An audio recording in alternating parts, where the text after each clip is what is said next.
If you don't know much about Pid, welcome to the club.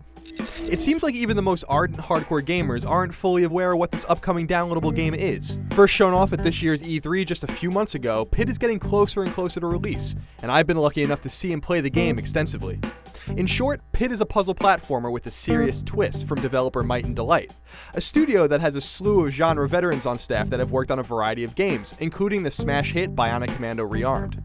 Much like the cult PSN hit Rochard, Pid largely revolves around manipulating gravity. But unlike Rochard, gravity manipulation isn't done with a gun, and furthermore, playing with gravity isn't the only mechanic Pid hinges on. Rather, it's the primary tool by which you'll get through the game. The little kid you play as in Pid will be able to launch up to 2 gravity wells at a time, launching and suspending him in the air. The interplay between these wells, and specifically how and where you place them, will allow you to get over and around both stationary objects and enemies.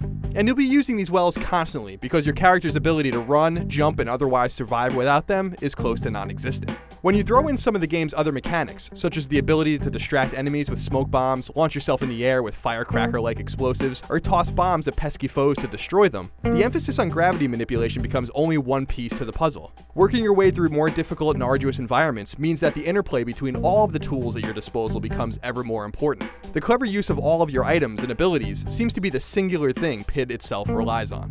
The stars you collect as you travel through each stage act as a currency to keep your backpack well supplied, so you need to collect and save stars for when you really need them. And you'll no doubt notice that many stars, often arranged in the form of constellations, tend to be suspended over gaps, chasms, and other obstacles that outright dare you to come and get them. So be careful, and don't be too daring, or you may come to regret it. Pid comes to PlayStation Network, Xbox Live, and PC soon, and it's an old-school inspired romp that's worth keeping your eye on. For more on Pid and all things digital, keep it tuned to IGN.